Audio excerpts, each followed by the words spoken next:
Welcome dear students. शहीद भगत सिंह महाविद्यालय की ऑनलाइन क्लासेस में आप सभी का स्वागत है। तो प्रिय विद्यार्थियों, हम चर्चा कर रहे थे बीएससी पार्ट प्रथम वर्ष पर और बीएससी पार्ट फर्स्ट ईयर की हम पहली यूनिट को सुचारू रूप से कर रहे थे। अब हम इसी पहली यूनिट के बारे में विस्तार से पढ़ेंगे। पहली यूनिट में हम कुछ संघ को पढ़ रहे थे। आपको अगर याद है तो मैंने पाठ्यक्रम में बच्चों जिक्र किया था कि जब आप पहली यूनिट पढ़ोगे तो इसके अंदर आप कुछ संघ पढ़ोगे। जैसे आप पढ़ोगे प्रोटोजोआ पढ़ोगे, आप पढ़ोगे पोरीफेरा पढ़ोगे, है ना। आप पढ़ोगे बच्चों सिलेंट्रेंटा पढ़ोगे, आप पढ़ोगे प्लेटी हेलमेंथिस और आप पढ़ोगे नेमेटोड। तो ये सब आपको पढ़ना था, ठीक है। ये हमारे पहली यूनिट के सिलेबस में था। अब आप इसमें क्या क्या पढ़ोगे वो मैं आपको बताती हूँ कि ये सारे के सारे क्या है, संघ है, यानी कि फाइलम है, ग्रुप है जीवों के, ठीक है। अब आप पढ़ोगे इन संघों के लक्षण, कैरेक्टरिस्टिक्स, फीचर्स जिसको बोलते हैं वो पढ़ोगे, प्लस इनका क्या क्या क्लासिफिकेशन रहता है, इनके वर्गीकरण को आप पढ़ोगे, ठीक है। तो ये सिस्टम आपके सिलेबस के अंदर यूनिट फर्स्ट के अंदर रहता है, ठीक है। जिसके अंदर हमने शुरू कर रखा था, आपको पता है, तो प्रोटोजोआ के बारे में हमने शुरू कर रखा था। प्रोटोजोआ के लक्षण को मैंने आपको पढ़ा दिया था। अब हम पढ़ रहे थे प्रोटोजोआ का वर्गीकरण, ठीक है। बिना किसी देरी के हम शुरुआत करते हैं। प्रोटोजोआ का वर्गीकरण काफी हद तक इम्पोर्टेंट है और हम इस चर्चा को आगे बढ़ाते हैं। चलिएगा, हाँ जी, सभी विद्यार्थी तैयार हैं चर्चा को आगे बढ़ने के लिए। देखिए, हम पढ़ रहे हैं क्लासिफिकेशन ऑफ प्रोटोजोआ, यानी कि प्रोटोजोआ का वर्गीकरण, ठीक है। देखिए, प्रोटोजोआ खुद क्या है, फाइलम है। प्रोटोजोआ खुद क्या है, फाइलम है। फाइलम का मतलब है संघ है। प्रोटोजोआ खुद क्या है, एक संघ है। संघ को बांटेंगे बच्चों या तो आगे वर्ग में या फिर बांटेंगे उपसंघ में, ठीक है। या तो क्लास में बांटेंगे या सब फाइलम में बांटेंगे। तो प्रोटोजोआ के आगे 4 सब फाइलम है। मैं आपको पढ़ा रही थी, कल थोड़ा बताया भी था। प्रोटोजोआ के 4 सब फाइलम है। प्रोटोजोआ के 4 सब फाइलम है। पहला सब फाइलम है सार्कोमेस्टिकोफोरा। इनके बारे में आपको पढ़ाया हुआ है, बस मैं आज आपको लिखाऊंगी। सार्कोमेस्टिकोफोरा पहला है, सार्कोमेस्टिकोफोरा। क्या है ये, उपसंघ है। क्या है, सब फाइलम है ये, ठीक है। सार्कोमेस्टिकोफोरा। दूसरा अगर हम बात करें तो दूसरा है स्पोरोजोआ। स्पोरोजोआ। तीसरा उपसंघ है नीडोस्पोरा और चौथा उपसंघ है हमारा सिलियोफोरा, ठीक है। इस तरह 4 उपसंघ जो है प्रोटोजोआ के अंदर शामिल है। अब इन्हीं सभी सब फाइलम के अपने अपने स्पेसिफाइड कैरेक्टर्स है। अगर हम बात करें, मैंने बताया था सार्को का मतलब होता है सूडोपोडिया। क्या मतलब होता है, सूडोपोडिया, यानी कि आभासी पैर। सार्को का मतलब होता है सूडोपोडिया। मेस्टिक का मतलब होता है कशाप, यानी कि इसके अंतर्गत वे जीव आते हैं जो या तो आभासी पैर से गति करते हैं या फिर कसाब यानी कि फ्लैजिला से गति करते हैं। सार्कोमेस्टिकोफोरा के सदस्य कहलाते हैं। अगली हम बात करें स्पोरोजोआ। स्पोरोजोआ में क्या बनते हैं, स्पोर बनते हैं, बीजाणु बनते हैं, ठीक है। ऐसे याद रखना है। नीडोस्पोरा में मतलब क्या है, जैसे मान लीजिए इसके अंदर ये स्पोर है, ये स्पोर क्या रहते हैं, स्पोर को नीड होती है कैप्सूल की, यानी कि स्पोर जो है वो कैप्सूल में बंद रहते हैं। स्पोर किस में बंद रहते हैं, कैप्सूल में बंद रहते हैं। तो वो सब कहानी किसकी है, नीडोस्पोरा की। सिलियोफोरा की बात करें तो इसमें क्या होती है, सिलिया होती है। सिलिया के द्वारा यानी कि पक्षमाभ के द्वारा प्राणी क्या करते हैं, गति करते हैं। तो ये विशेषताएं आपको जो है इनकी याद रखनी है, ठीक है। तो सबसे पहले आप हेडिंग लगाओगे सार्कोमेस्टिकोफोरा। 1 नंबर आप हेडिंग लगाओगे सार्कोमेस्टिकोफोरा और इसमें लिखोगे ऐसे जीव जिनमें गति के लिए सूडोपोडिया या कसाब पाए जाते हैं। ऐसे जीव जिनमें गति के लिए सूडोपोडिया या कसाब पाए जाते हैं। लिख लिया। इसके आगे लिखोगे पोषण के आधार पर ये जीव स्वयंपोषी व विषमपोषी प्रकार के होते हैं। पोषण के आधार पर ये स्वयंपोषी या विषमपोषी प्रकार के होते हैं। ठीक है। अगला कैरेक्टर आप लिखोगे सार्कोमेस्टिकोफोरा का। इनमें जनन सामान्यतः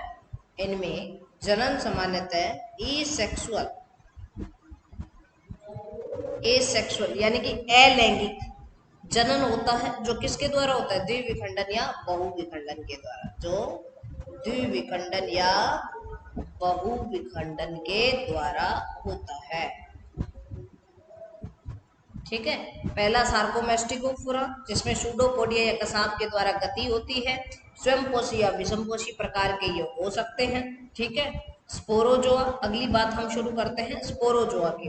अब स्पोरोजोआ के अंतर्गत वे जीव आते हैं जो प्रोटोजोआ के सदस्य होते हैं और इनमें क्या पाए जाते हैं? स्पोर पाए जाते हैं। सबसे पहले आप लिखोगे परजीवी प्रकृति के होते हैं, पैरासाइट नेचर के होते हैं। जो बात मैं बता रही हूँ वो लिखते रहे।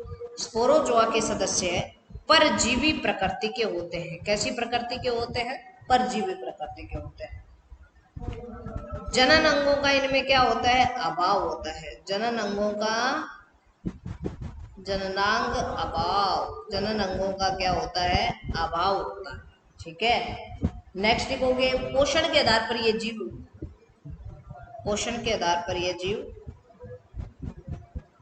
मर्तोपजीवी प्रकार के होते हैं। पोषण के आधार पर ये जीव कैसे होते हैं? मर्तोपजीवी प्रकार के होते हैं। ठीक है। अब इनमें आपको पता है स्पोर बन रहे हैं, यहाँ मैंने लिखा है ना स्पोर, तो इनमें लिखोगे जनन जो होता है वो बहुविखंडन या बीजाणु के द्वारा होता है। मेनली किसके द्वारा होता है? बीजाणु के द्वारा, या फिर कभी कभी क्या होता है बहुविखंडन इनमें भी होता है। जनन जो होता है बहुविखंडन या बीजाणुओं के द्वारा होता है। लिख लोगे। चलिए आगे बात करते हैं निडोस्पोरा की। उतना लिख लीजिए फिर निडोस्पोरा को बताऊंगी। आराम से लिख लीजिए, कोई जल्दी नहीं है। ठीक है। आपने ये कैरेक्टरिस्टिक्स लिख लिए स्पोरोजोआ तक। नेक्स्ट हम बात करेंगे निडोस्पोरा की। देखिए निडोस्पोरा वाले भी क्या होते हैं? परजीवी प्रकृति के होते हैं। कैसे होते हैं? परजीवी प्रकृति के होते हैं। इसके स्पोर कैप्सूल में बंद पाए जाते हैं। इसके स्पोर यानी कि बीजाणु जो होते हैं इसके, वो कैप्सूल में बंद पाए जाते हैं। ये बात आप लिखोगे कि इनके स्पोर बीजाणु कैप्सूल में बंद पाए जाते हैं। लिख लिया। ठीक है। नेक्स्ट आप लिखोगे सीलियोफोरा। सीलियोफोरा की बात करेंगे हम। गमन के लिए पक्षमाभ या फिर इसको क्या कहा जाता है? सीलिया। गमन के लिए पक्षमाभ या फिर सीलिया पाई जाती है। ये बात लिखेंगे आप। लिख लिया। नेक्स्ट लिखेंगे। देखिए मैंने बताया था प्रोटोजोआ का कोई भी जीव है, जैसे मान लीजिए ये कोई जीव है जो प्रोटोजोआ का है, इसके चारों ओर एक आवरण पाया जाता है। इसके चारों ओर क्या पाया जाता है? एक आवरण पाया जाता है। जैसे मान लीजिए इसके चारों ओर ये आवरण है, तो ये आवरण होता है बच्चों पेलिकल का। किसका होता है? पेलिकल का। ठीक है। ये आवरण होता है वो पेलिकल का होता है। पेलिकल का आवरण होता है। ठीक है। अब हम बात करेंगे अगली बात। हम क्या बात कर रहे हैं? देखिए इनमें गति जो होती है वो किसके द्वारा होती है? सीलिया के द्वारा होती है। ये बात मैं आपको बता रही हूँ। ठीक है। अब सीलिया के द्वारा गति होती है। सीलिया का उद्गम कहीं ना कहीं से होगा, तो सीलिया जो होती है इसका उद्गम पेलिकल से होता है। सीलिया का उद्गम किससे होता है? जीव के पेलिकल से होता है। ठीक है। पक्षमाभों का उद्भव जीव के पेलिकल से होता है। अब नेक्स्ट इसकी खास बात लिखनी है कि इस प्रकार के जीवों में, सीलियोफोरा के जीवों में इस प्रकार के जीवों में दो केंद्रक पाए जाते हैं। न्यूक्लियस कितने पाए जाते हैं? दो पाए जाते हैं। इस प्रकार के जीवों में दो केंद्रक पाए जाते हैं। एक केंद्रक जो होता है आकार में बड़ा होता है तथा दूसरा जो केंद्रक होता है वो आकार में छोटा होता है। ठीक है, जिसको बड़े को कहेंगे गुरु केंद्रक और इसको कहेंगे लघु केंद्रक। ठीक है, दो केंद्रक पाए जाते हैं। एक केंद्रक को लघु केंद्रक कहा जाता है तथा दूसरे को क्या कहा जाता है? गुरु केंद्रक कहा जाता है। ठीक है, तो ये बातें आप कैरेक्टरिस्टिक्स में इनके लिख लोगे। यहां तक आप लिख लिए, ये कैरेक्टर्स आपने मेन लिख लिया। देखो बच्चों, यहाँ क्लासिफिकेशन कंप्लीट नहीं होता, यहाँ हमारा वर्गीकरण पूरा नहीं होता, क्योंकि वर्गीकरण क्या कहता है कि वर्गीकरण तो लास्ट तह तक जाना पड़ेगा। तो यहाँ हमने प्रोटोजोआ शुरू किया था, प्रोटोजोआ के उपसंग बताए थे। उपसंग में सार्कोमेस्टिकोफोरा, स्पोरोजो। अब हम क्या करेंगे, ये एक सार्कोमेस्टिकोफोरा उठाएंगे, इसका आगे फर्दर क्लासिफिकेशन देखेंगे। इसी प्रकार आगे स्पोरोजोआ को उठाएंगे, फिर निडोस्पोरा को उठाएंगे और फिर सीडियोफोरा को। यानी कि हम एक एक सब फाइलम को उठाते जाएंगे और उनके आगे हम क्या देखेंगे, उनके क्या क्या वो फर्दर क्लासिफिकेशन रहते हैं, ये देखेंगे। ठीक है, तो अब हम कौन सा उठाने जा रहे हैं? एक नंबर, जिसको बोले तो क्या है? सार्कोमेस्टिकोफोरा। ठीक है, तो एक मिनट में इस फाइल को सेव कर लेती हूँ ताकि आपको आगे दिखा सकूं।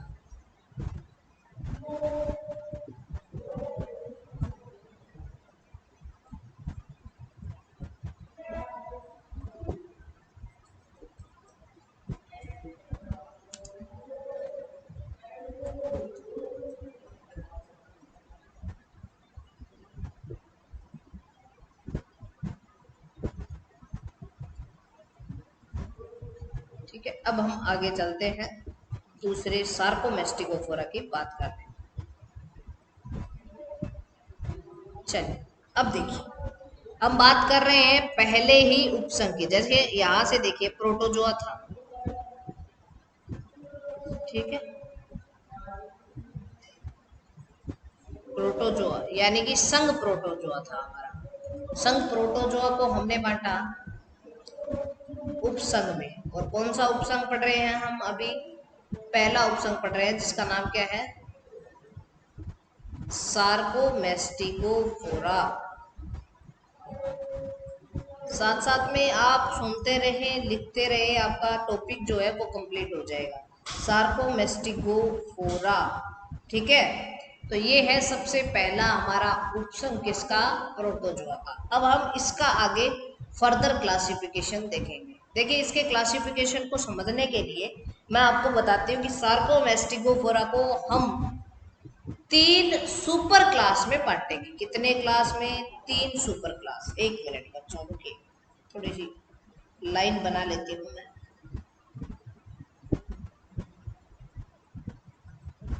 ठीक, 3 सुपर क्लास रहेगी हमारी, 1, 2 और 3। 3 क्या है? अधिवर्ग कह सकते हैं इसको। 3 अधिवर्ग। अधिवर्ग को हम दूसरा अगर कहें तो सुपर क्लास भी कह सकते हैं। 3 क्या है? अधिवर्ग, सुपर क्लास। ठीक, अब देखिए, सार्कोमेस्टिकोफोरा की बात करें तो 3 सुपर क्लास है। पहली सुपर क्लास जो हमारी रहने वाली है वो है बच्चों मेस्टिकोफोरा। कौन सी है?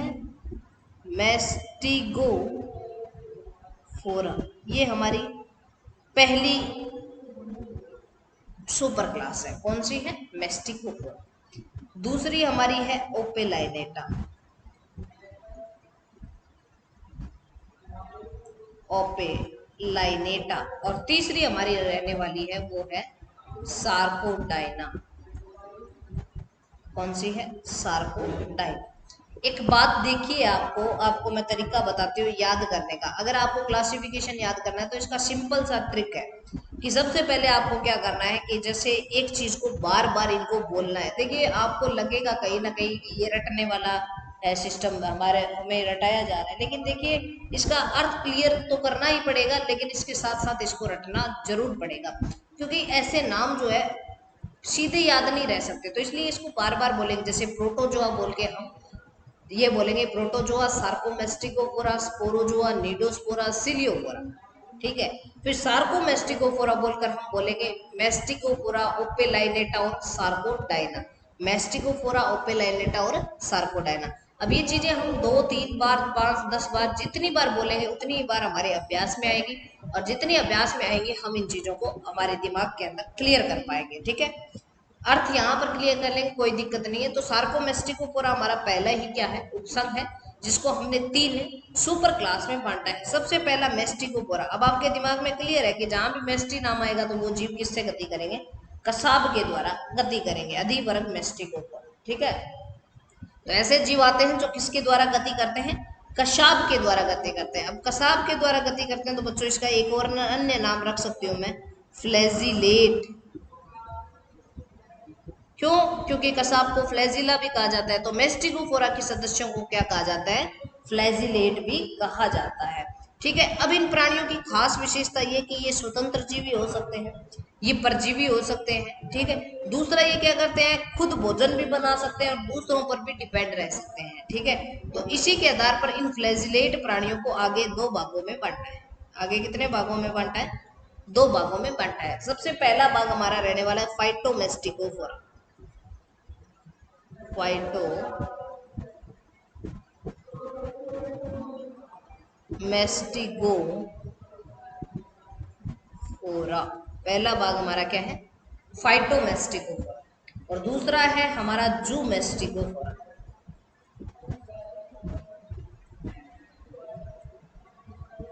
फाइटोमेस्टिकोफोरा और जूमेस्टिकोफोरा, ये मैं बता दूं आपको किसके आधार पर है, कि भोजन खुद बनाते हैं, दूसरों पर डिपेंड रहते हैं, यानी कि क्लोरोफिल के आधार पर है। ठीक है, अब देखिए जू का मतलब क्या होता है, जू मतलब जीवों के लिए आता है जू शब्द। ठीक है, अब यहाँ पर देखिए आप, क्या जीवों के अंदर क्लोरोफिल पाया जाता है, क्या नहीं पाया जाता, तो यहाँ पर क्या है, क्लोरोफिल एब्सेंट है, और यहाँ क्या है, क्लोरोफिल प्रेजेंट है। यानी कि ऐसे प्रोटोजोआ जीव जो फ्लैजिला के द्वारा गति करते हैं और इनमें क्लोरोफिल जो होता है वो प्रेजेंट होता है, फाइटोमेस्टिकोफोरा के सदस्य कहलाते हैं। ठीक है, और जूमेस्टिकोफोरा जो अपना भोजन खुद नहीं बनाते और फ्लैजिला के द्वारा गति करते हैं। अब ध्यान में रखना, आपको ध्यान में आएगा कि इसका एग्जाम्पल कौन है, तो एग्जाम्पल मैं बताती हूँ। आपने युगलिना का नाम सुना होगा।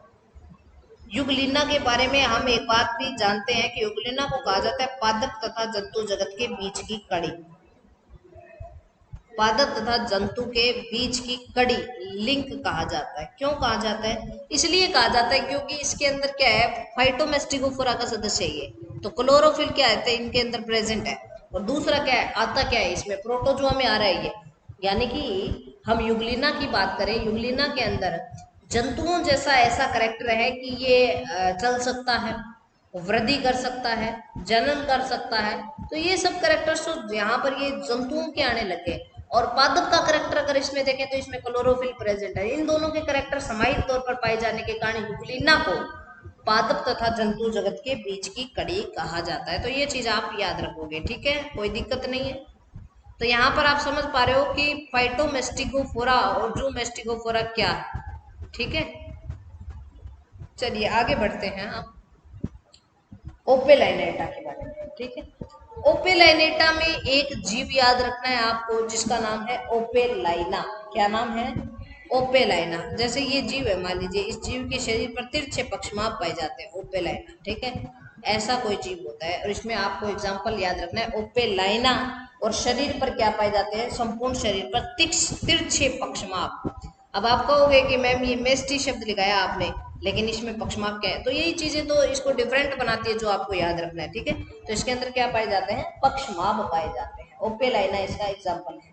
सार्कोडाइना की बात करें तो इसके अंतर्गत ऐसे जीव आते हैं जो सुडोपोडिया, सार्को का मतलब क्या होता है, सुडोपोडिया, तो जो गति किसके द्वारा करते हैं, सुडोपोडिया से गति करते हैं, यानी कि आभासी पैर से गति करने वाले जो सदस्य होते हैं वो किसके अंदर आते हैं, सार्कोडाइना के अंतर्गत आते हैं। जो चीज मैंने दिखाई है ये आप शाब्दिक तौर पर भी अपने दिमाग में क्लियर कर लें कि ये क्या क्या होता है। ठीक है, सार्कोडाइना इसके अंतर्गत वे जीव आते हैं जो सुडोपोडिया के द्वारा गति करते हैं, ये बात लिखनी है आपको। इसके अलावा लिखनी है इनमें अलैंगिक जनन विखंडन के द्वारा होता है। किसके द्वारा होता है? एसेक्सुअल रिप्रोडक्शन विखंडन के द्वारा होता है। ठीक है, अब देखिए सार्कोडाइना, यहाँ पर हम सार्कोडाइना को याद करें। देखिए ये इसके दो वर्ग थे, पहले जो पढ़ाया आपको मैस्टिकोफोरा के दो वर्ग पढ़ाए थे। इसी तरह हम सार्कोडाइना को भी वर्गों में बांटेंगे और सार्कोडाइना के जो वर्ग बनेंगे बच्चों, वो 3 वर्ग बनेंगे। सार्कोडाइना के कितने वर्ग बनेंगे? 3 वर्ग बनेंगे। मैं बता देती हूँ कौन कौन से। पहला बनेगा राइजोपोडिया,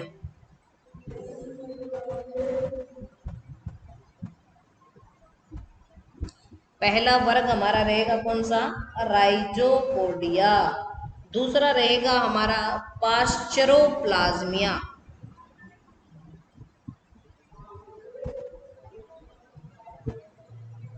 दूसरा रहेगा हमारा पास्चरोप्लाज्मिया और तीसरा रहेगा हमारा एक्टिनोपोडिया।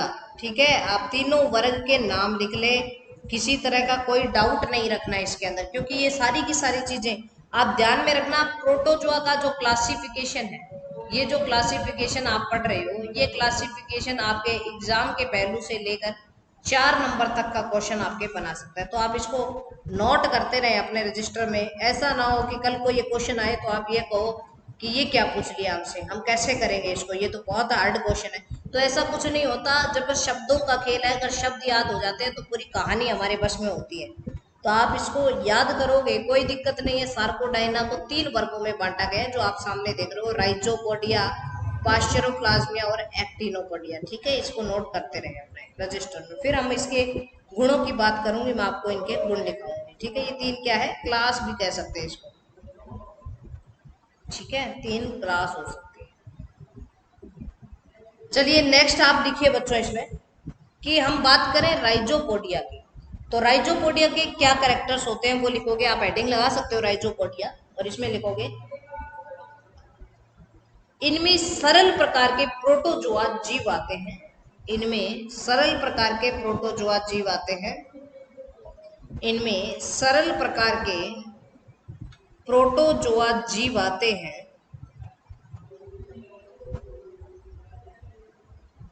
इनमें सरल प्रकार के प्रोटोजोआ जीव आते हैं जो कि सूडोपोडिया के द्वारा गति करते हैं, जो कि सूडोपोडिया के द्वारा गति करते हैं।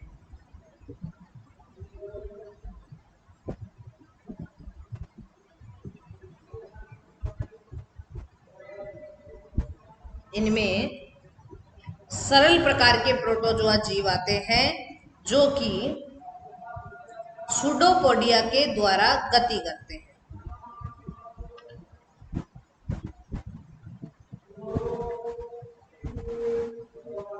लिख लिया आपने? इसके आगे लिखोगे आप पास्चरोप्लाज्मिया। ठीक है, सेकंड नंबर जो आपको दिखाई दे रहा है यहाँ पर पास्चरोप्लाज्मिया, इसके कैरेक्टरिस्टिक्स आपको लिखाती हूँ। पास्चरोप्लाज्मिया में आप लिखेंगे इस वर्ग के जीवों को पहले स्पोरोजोआ उपसंग में रखा गया, यानी स्पोरोजोआ जिसके अंदर स्पोर बनते हैं।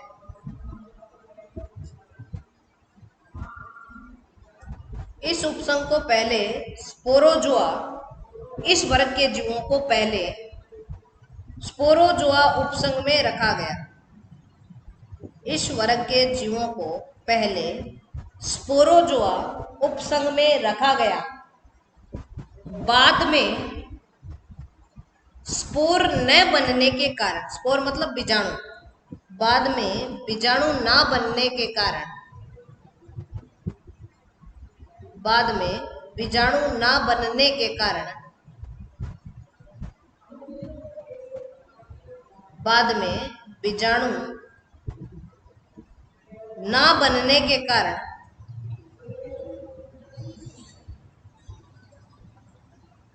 इन्हें पास्चरोप्लाज्मिया वर्ग में रखा गया। पास्चरोप्लाज्मिया वर्ग में रखा गया।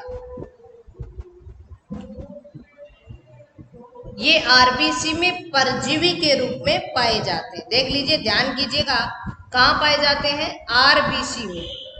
आरबीसी में परजीवी के रूप में, यानी कि आरबीसी में पैरासाइट के रूप पर पाए जाते हैं पास्चरोप्लाज्मिया। ठीक है, नेक्स्ट आप लिखोगे एक्टिनोपोडिया। तीसरा दिख रहा है ना आपको, एक्टिनोपोडिया वर्ग। इसमें लिखोगे ये स्वतंत्र तैरने वाले सूडोपोडिया वाले जीव होते हैं। स्वतंत्र तैरने वाले सूडोपोडिया वाले जीव होते हैं। ये स्वतंत्र रूप से तैरने वाले सूडोपोडिया वाले जीव होते हैं। ये बात आपको लिखनी है, स्वतंत्र तैरने वाले सूडोपोडिया वाले जीव होते हैं।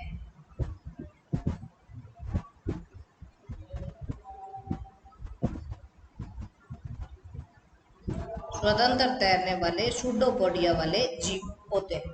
लिख लिया आपने? यहां तक कोई दिक्कत नहीं है। अब हम ये पहला उपसंग किया था, आपको पता है तो कौन सा? सार्कोमेस्टिगोफोरा। ये पहला उपसंग हमने कवर कर लिया। आगे मैं दूसरे उपसंग पर चलूंगी जिसका नाम है स्पोरोजोआ। तो यहां तक आप याद कर लें, ठीक है? नेक्स्ट में हम चलेंगे।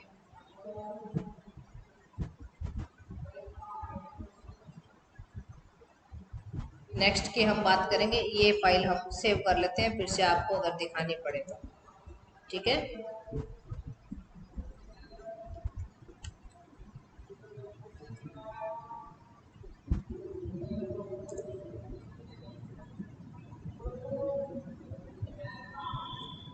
हाँ, आगे देखते हैं, चलिए।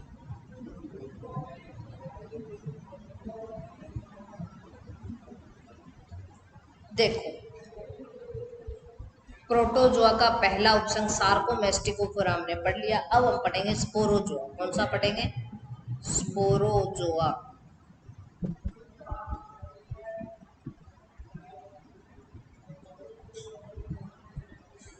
अब हम जो पढ़ेंगे वो है स्पोरोजोआ। देखिए, कहीं भी कोई भी मुश्किल बात नहीं है। स्पोरोजोआ को हम बांटेंगे 3 वर्गों में। बस इसकी कहानी यहीं खत्म कर देंगे और याद कर लेंगे इसको। स्पोरोजोआ को हमने बांटा कितने वर्गों में? 3 वर्गों में। स्पोरोजोआ क्या है? उपसंग है। उपसंग को बांट दिया हमने क्लास या फिर वर्ग में, ठीक है? स्पोरोजोआ को हमने बांटा 3 वर्ग में। 3 वर्ग कौन कौन से है आप देखो भाई, मैं लिख के दिखाती हूँ आपको। 3 वर्ग हमारे पास है। टीलोस्पोरिया पहला है, टीलोस्पोरिया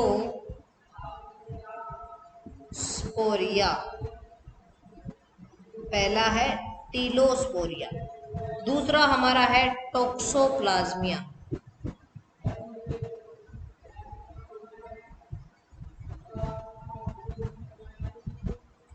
टोक्सोप्लाज्मिया। और तीसरा हमारा क्या है? हेलोस्पोरिया।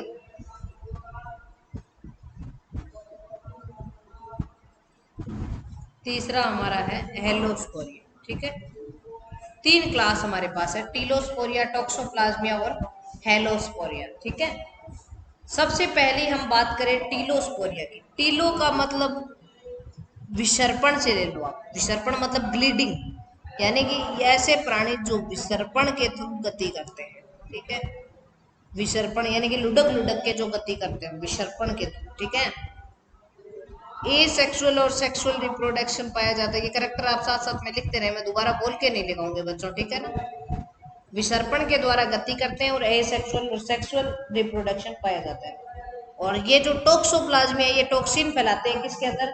एवीज और मैमल्स की सेल के अंदर।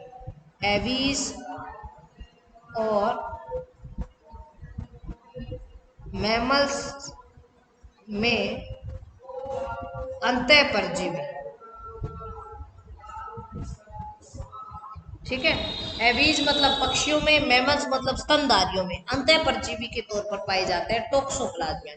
एप्लोस्पोरिया की बात करें, यही बात को खत्म कर देना आप याद करके। ये रहते हैं मछलियों में परजीवी के तौर पर।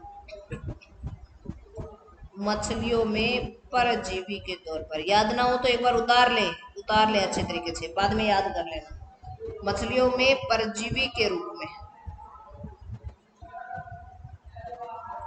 कैसे पाए जाते हैं? मछलियों में परजीवी के रूप में पाए जाते हैं।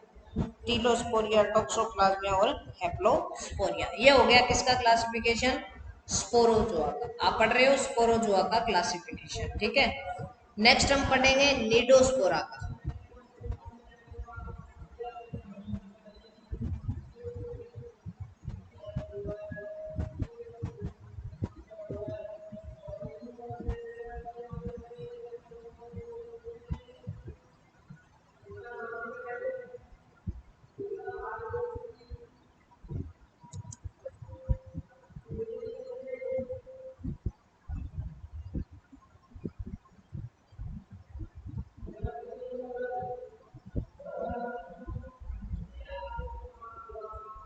आगे देखिए, हम तीसरे उपसंघ की बात करेंगे जिसका नाम है नीडोस्पोरा,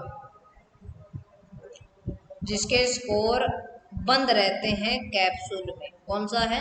नीडोस्पोरा। इसको दो वर्गों में बांटेंगे। कितने वर्गों में? दो वर्ग में। इसकी कहानी यही खत्म, बस छोटा सा है।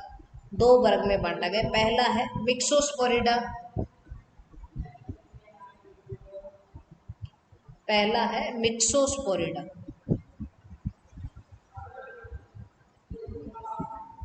मिक्सोस्पोरिडा, और दूसरा है माइक्रोस्पोरिडा।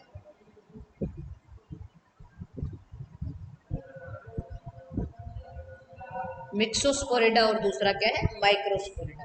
मिक्सो का मतलब क्या होता है? मिक्सो, मिक्स होना। माइक्रो मतलब छोटा। अब इसको देखिए आप, जिसमें लिख लीजिए, इसमें मिक्सोस्पोरिडा में इसमें आने वाले प्रोटोजोआ के बीजाणु अनेक केंद्रकों से बने होते हैं। बीजाणु अनेक केंद्रक से बने होते हैं। बीजाणु क्या होते हैं? अनेक केंद्रक से मिलकर बने होते हैं। ये पाए कहाँ जाते हैं? पैरासाइट इन पीसीज, पैरासाइट इन पीसीज, मछलियों में परजीवी के रूप में पाए जाते हैं। ठीक है। नेक्स्ट है माइक्रोस्पोरिडा। माइक्रो में क्या होता है? बीजाणु एक ही केंद्रक से, बीजाणु एक ही केंद्रक से बना हो, जिसमें बीजाणु किससे बना हो? एक ही केंद्रक से बना हो। ये पाए जाते हैं आर्थ्रोपोडा, इंसेक्ट में, इंसेक्ट में परजीवी। ये क्या पाए जाते हैं? इंसेक्ट में परजीवी के तौर पर पाए जाते हैं। ठीक है। तो यहाँ पर ये नीडोस्पोरा का आप याद रख लोगे, कोई दिक्कत नहीं है। चलिए,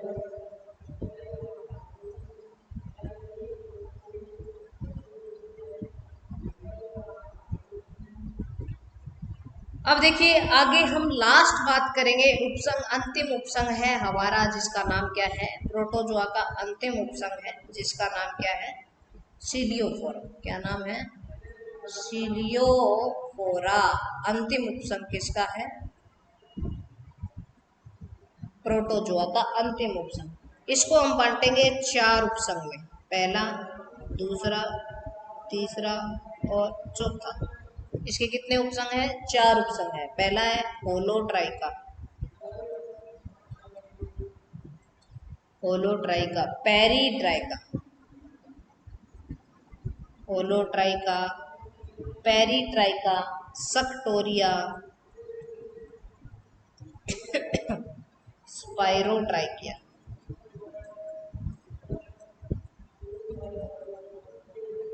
चार क्या है?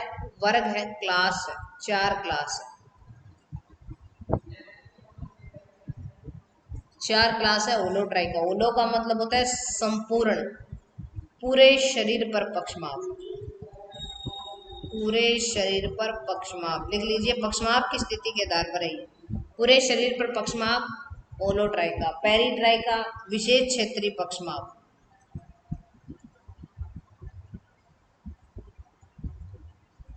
सक्टोरिया में लिखोगे शिलिया स्थान विशेष नहीं, पक्षमाप स्थान विशेष नहीं, कहीं भी हो सकते हैं, स्थान विशेष नहीं। नेक्स्ट लिखोगे स्पाइरो, स्पाइरोट्राइकिया, मुख के चारों ओर पक्षमाप, मुख के चारों ओर पक्षमाप। ठीक है। ये कैरेक्टरिस्टिक्स आपको लिखने हैं किसके? सीलियोफोरा के। यानी कि सीलियोफोरा में क्या होते हैं? मुख के चारों ओर पक्षमाप स्पाइरोट्राइकिया में पाए जाते हैं। ये सारे कैरेक्टरिस्टिक्स जो आपको सामने दिखाई दे रहे हैं, ये सीलियोफोरा के लिख लें। आपको समय दिया गया, आराम से उतार लें, कोई दिक्कत नहीं।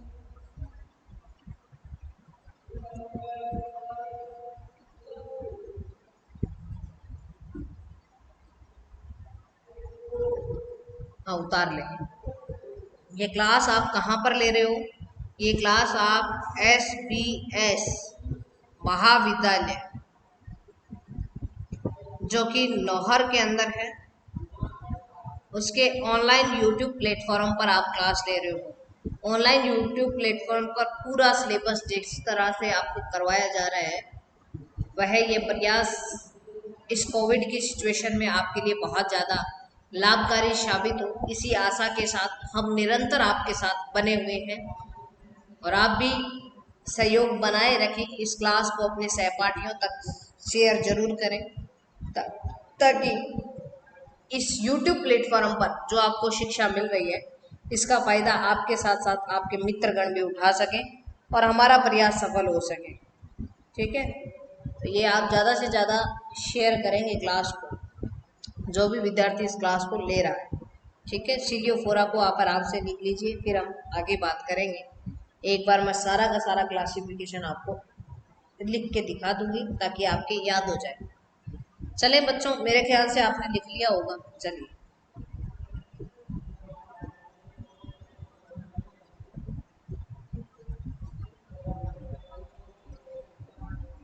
यहाँ पर आपको कहानी मैंने समझाई थी, आपको याद है तो ये कहानी आपने देखी थी। इसको हम आगे बढ़ाते हैं, क्या क्या क्लासिफिकेशन कैसे रहता है। चलिए, पूरे क्लासिफिकेशन को आपको मैं एक साथ लिख के दिखाता हूँ। चलिए, ये तो पड़ा है, यहीं पे हम नए पेज पे लिख लेते हैं।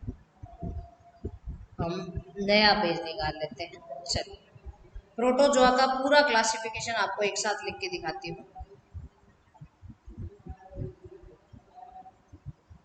Protozoa divided into 4 subclass: सार्कोमेस्टिकोफोरा। ऐसा प्रश्न आता है कि प्रोटोजोआ के क्लासिफिकेशन को समझाए, तो आपको इस तरह का चार्ट बनाकर समझाना है। सार्कोमेस्टिकोफोरा, स्पोरोजोआ,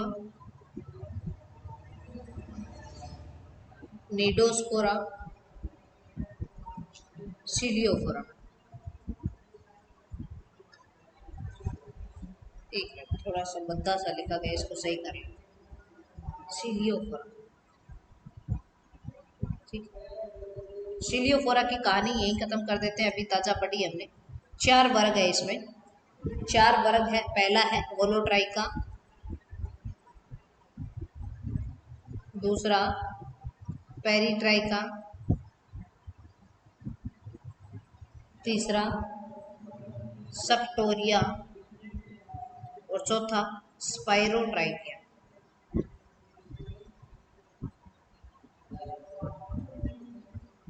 ठीक, निडोस्पोरा की मिक्स और माइक्रो 2 वर्ग हैं।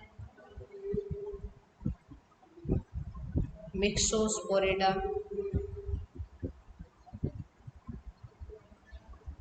और माइक्रोस्पोरिडा।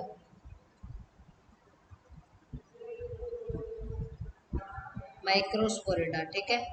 इधर हम बात करें स्पोरोजोआ की, तो स्पोरोजोआ को हमने 3 वर्गों में बांटा था। कौन कौन सा? पहला टीलोस्पोरिया, टीलोस्पोरिया, दूसरा टोक्सोप्लाज्मिया, टोक्सोप्लाज्मिया जो मैमल्स और रेबीज में टॉक्सिन फैलाते थे, अंतःकोशिकीय परजीवी के रूप में रहते थे। और हेप्लोस्पोरिया जो मछलियों में परजीवी के रूप में रहते थे, हेप्लोस्पोरिया। ठीक है, तो ये 3 क्लास थी इसकी। सार्कोमेस्टिकोफोरा की बात करें, सार्कोमेस्टिकोफोरा जो सबसे पहला था, इसका फर्दर क्लासिफिकेशन थोड़ा सा पहले हटके है कि इसको हम पहले अधिवर्गों में बांटेंगे। 3 अधिवर्ग रहेंगे इसके। अधिवर्गों में बांटेंगे, पहला मेस्टिकोफोरा, मेस्टिकोफोरा, दूसरा ओपेलाइनेटा, ओपेलाइनेटा, और तीसरा हमारा कौन सा था? सार्कोडाइना, सार्कोडाइना। ठीक है, दूसरा पहन ले देते हैं मिक्स नाम। ठीक है, इसको मेस्टिकोफोरा को 2 भागों में बांटा था, फाइटोमेस्टिकोफोरा और जूमेस्टिकोफोरा। क्लोरोफिल के आधार पर है, फाइटोमेस्टिकोफोरा और जूमेस्टिकोफोरा। ओपेलाइनेटा को आगे नहीं बांटना। सार्कोडाइना को हम आगे बांटेंगे। सार्कोडाइना को 3 वर्ग में बांटेंगे, पहला वर्ग, दूसरा वर्ग और तीसरा वर्ग। पहला वर्ग है राइजोपोडिया, दूसरा है पास्चरोप्लाज्मिया, पास्चरोप्लाज्मिया जो स्पोर ना बनने के कारण किस में रखा गया, अलग से रखा गया पास्चरोप्लाज्मिया में। पहले इसको स्पोरोजोआ में, सीधे स्पोरोजोआ में डाल दिया था, ठीक है, पास्चरोप्लाज्मिया। और तीसरा कौन सा है, एक्टिनोपोडिया। ये आप अलग से एक चार्ट और बना लें, ठीक है। इस तरह ये क्लासिफिकेशन है प्रोटोजोआ का, प्रोटोजोआ का क्लासिफिकेशन। और ध्यान रहे आपको